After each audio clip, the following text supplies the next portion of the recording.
সুপ্রিয় শিক্ষার্থীবৃন্দ, তেবাড়িয়া শেরকান্দি মাধ্যমিক বালিকা বিদ্যালয়ের অনলাইন ক্লাসে সবাইকে স্বাগত জানাচ্ছি। আমি মোহাম্মদ শরীফুল ইসলাম, সহকারী শিক্ষক আইসিটি, তেবাড়িয়া শেরকান্দি মাধ্যমিক বালিকা বিদ্যালয়, কুমারখালী, কুষ্টিয়া। প্রিয় শিক্ষার্থীবৃন্দ, আজ আমি তোমাদের নবম দশম শ্রেণীর আইসিটি বইয়ের পঞ্চম অধ্যায় মাল্টিমিডিয়া ও গ্রাফিক্স এর ফটোশপ নিয়ে আলোচনা করব। ফটোশপ একটি গ্রাফিক ডিজাইন বা ফটো এডিটিং এর সফটওয়্যার। ফটোশপের সাহায্যে আমরা যে যে কাজগুলো করতে পারি সেগুলো ধারাবাহিকভাবে তোমাদের দেখানো হবে এবং আশা করি তোমরা আমার ক্লাসটি মনোযোগ সহকারে দেখবে। তো প্রথমে আমি ফটোশপ সফটওয়্যারটি কিভাবে ওপেন করতে হয় বা রান করতে হয় সেটা আমি দেখাবো। সেজন্য আমি প্রথমে স্টার্ট মেনুতে যাব। স্টার্ট মেনুতে যাওয়ার পরে এরকম পপ আপ মেনু আসবে। এখান থেকে আমি অ্যাডোব ফটোশপ সিএস এটাতে ক্লিক দিব।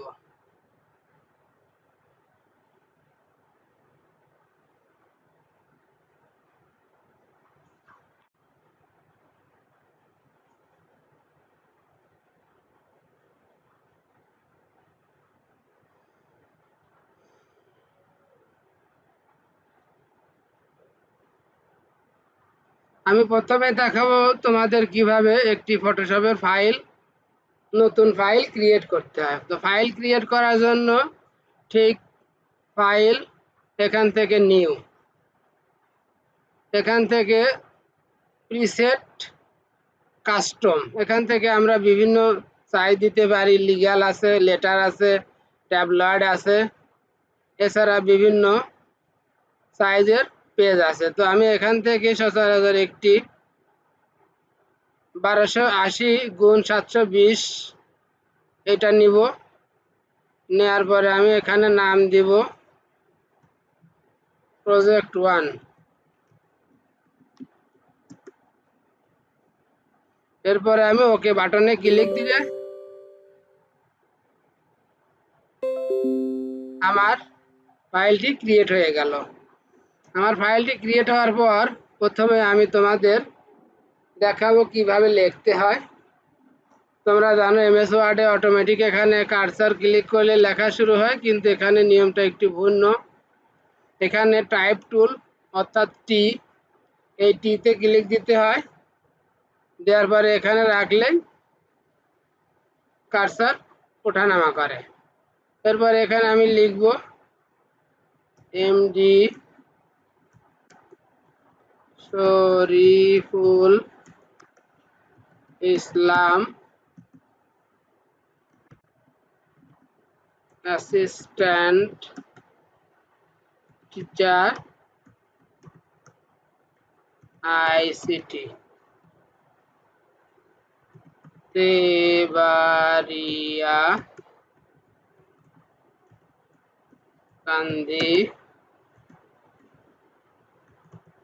Girls high school, Kumarkhali. আমার লেখাটি হয়ে গেছে। আমার লেখাটি কালার করতে চাইলে এটাকে সিলেক্ট করতে হবে। সিলেক্ট করার জন্য মাউস পয়েন্টার দিয়ে টেনে ধরলেই সিলেক্ট হয়ে যাবে।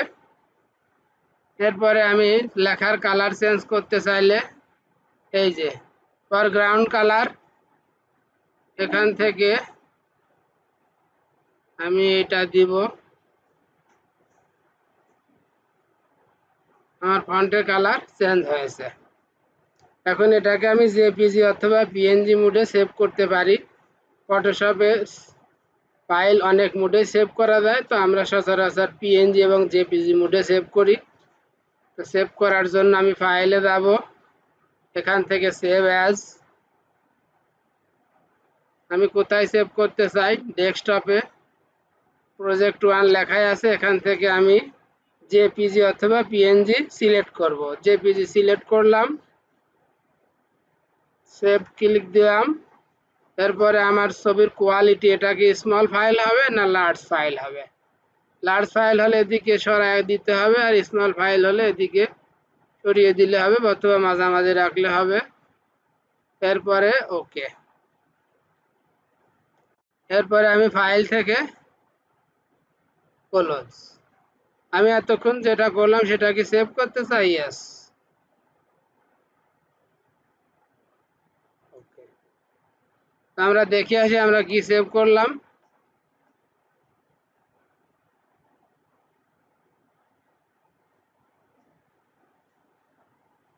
এই যে প্রজেক্ট 1।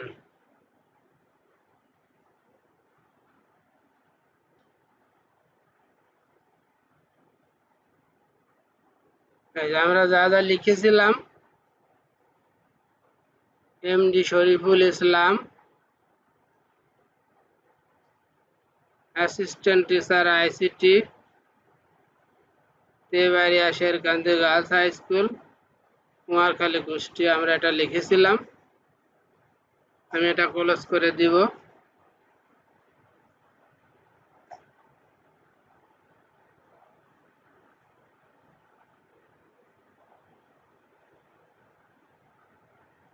আমি আবার ফটোশপে ফিরে যাব।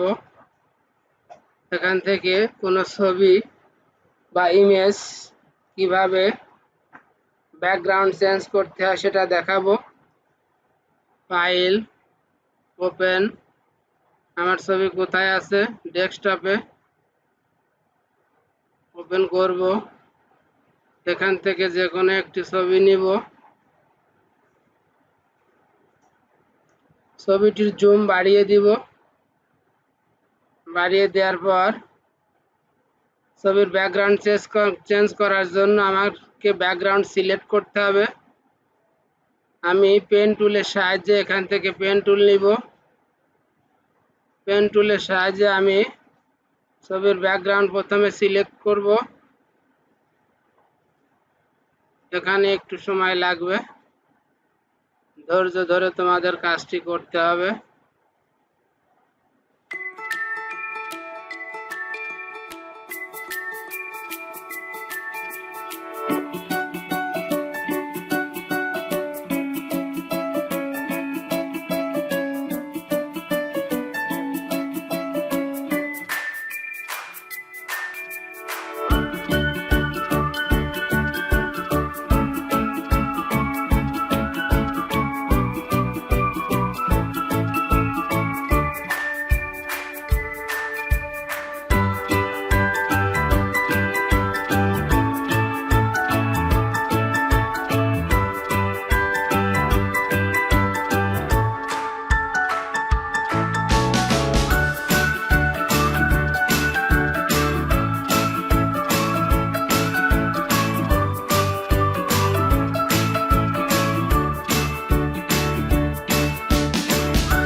আমার সিলেক্ট করা শেষ।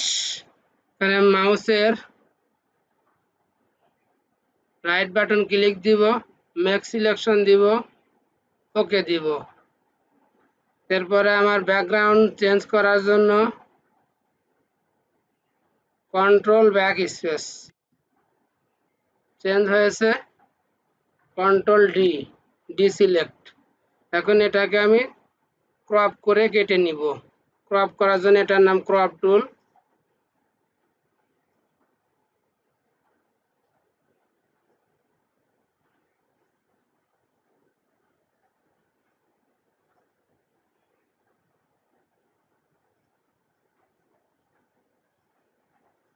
আমার ছবিটি ক্রপ করা হয়েছে। এখন এটাকে আমি জেপিজি অথবা পিএনজি মোডে সেভ দিতে চাই। তাহলে ফাইলে যাব, ফাইল থেকে সেভ অ্যাস, কোথায় সেভ করতে চাই, ফটো ফোল্ডারের মধ্যে,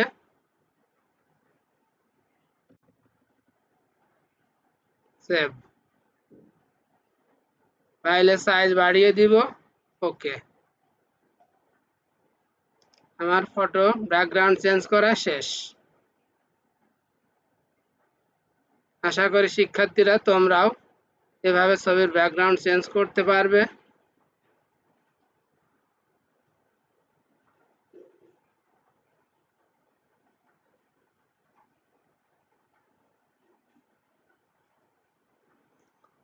শিক্ষার্থী বন্ধুরা, ফটোশপ সফটওয়্যারটি একটি বৃহৎ সফটওয়্যার। এখানে অনেক কাজ আছে, যে কাজগুলো তোমাদের 9-10 পাঠ্য বইয়ে যে সিলেবাস আছে সেটা একদিনে দেখানো সম্ভব না। আমি পর্যায়ক্রমে ধীরে ধীরে পরবর্তী ক্লাসগুলোতে তোমাদের পাঠ্য বইয়ের আলোকে প্রজেক্টগুলো দেখানোর চেষ্টা করব। আমার ক্লাস এখানেই শেষ করছি। দেখা হবে আবার নতুন কোনো ক্লাসে। সে পর্যন্ত সবার সুস্বাস্থ্য কামনা করছি। আল্লাহ হাফেজ।